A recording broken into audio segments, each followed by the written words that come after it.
TCT news కు స్వాగతం.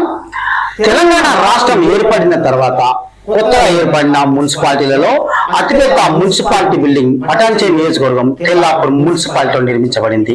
మరికొద్ది రోజుల్లో ప్రారంభం కాబోతున్న ఈ మున్సిపాలిటీ భవనం గురించి తెలుసుకునే ప్రయత్నం చేద్దాం. ఉమ్మడి మెదక్ జిల్లాలోని తెల్లాపూర్ మున్సిపాలిటీ గ్రామానికి ఒక ప్రత్యేకత ఉంది.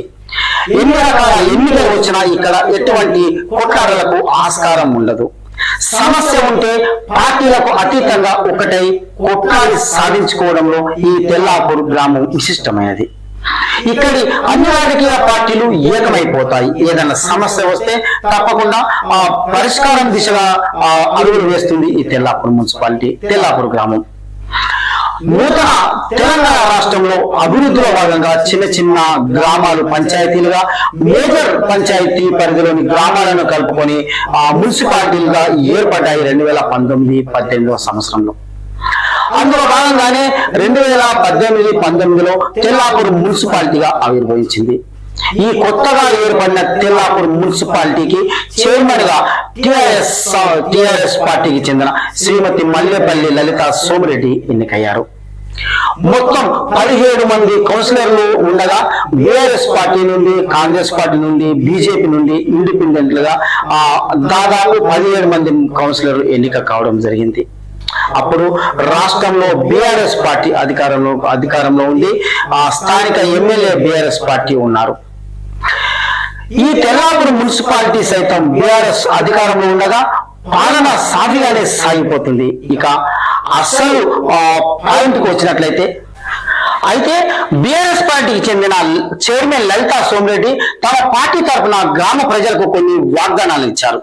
ఆ వాగ్దానాలలో కొన్నింటిని అమలుపరిచారు. ఇంకా కొన్ని పెండింగ్లో ఉండగా ప్రతిపక్ష కౌన్సిలర్లు, ప్రజలు అడగడం మొదలు పెట్టారు.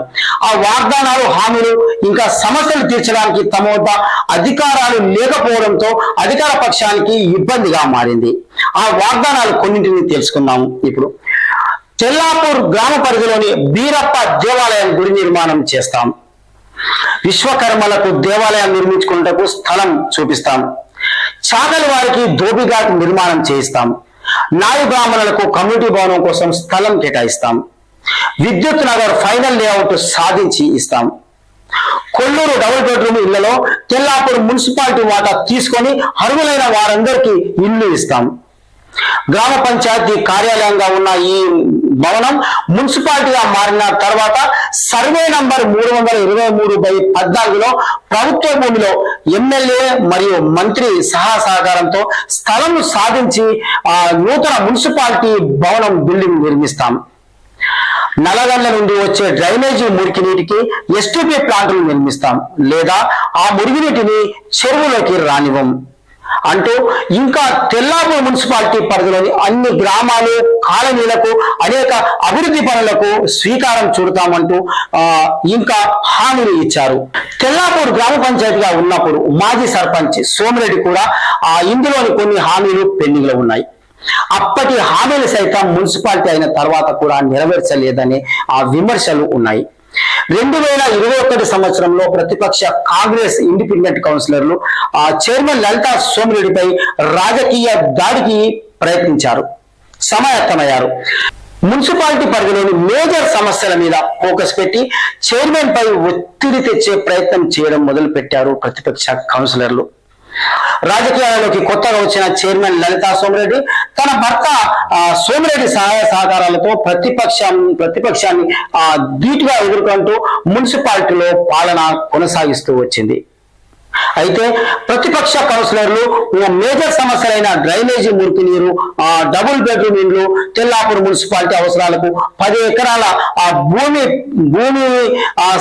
సాధించాలని టిఆర్ఎస్ పాలక వర్గంపై ఒత్తిడి పెంచింది.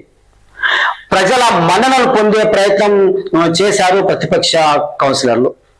అప్పుడు అసలైన రాజకీయం రసకందాయంలో పడింది.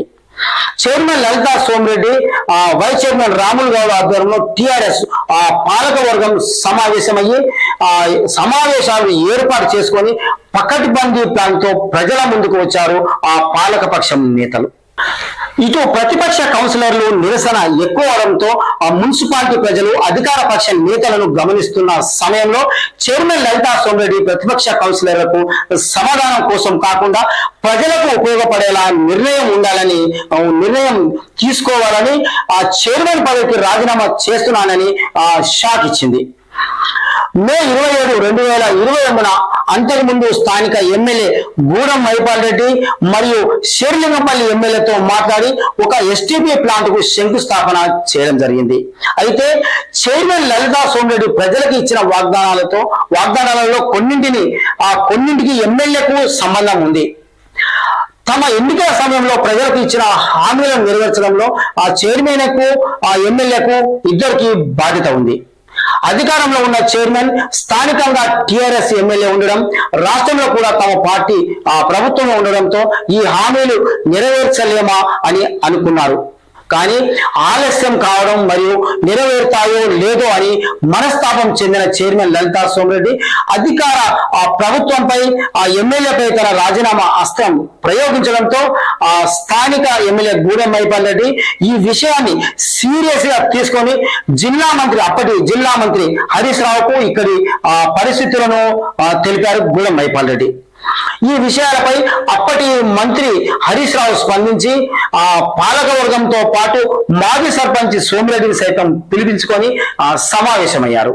చైర్మన్ లలితా సోమిరెడ్డి రాజీనామాకు స్పందించిన స్థానిక ఎమ్మెల్యే గూడెం మైపాల్ రెడ్డి జిల్లా మంత్రి హరీష్ రావును ముఖ్యమంత్రితో మాట్లాడి అధికారికంగా తెల్లాపూర్ గ్రామంలోని సర్వే నంబర్ 323/11లో మొదట 3 ఎకరాలు తర్వాత 2 ఎకరాల భూమిని మున్సిపాలిటీ అభివృద్ధికై ఇవ్వడం జరిగింది. చైర్మన్ లలితా సోమిరెడ్డి మే 27, 2022 తన రాజీనామా సమర్పించగా జూలై 4, 2022 ప్రభుత్వం ఎంఆర్ఓ ద్వారా 3 ఎకరాల భూమి ప్రభుత్వ కార్యాలయాల అవసరాల నిమిత్తం తెల్లాపూర్ మున్సిపాలిటీ కమిషనర్ కు అడ్వాన్స్ పొజిషన్ ఇచ్చారు.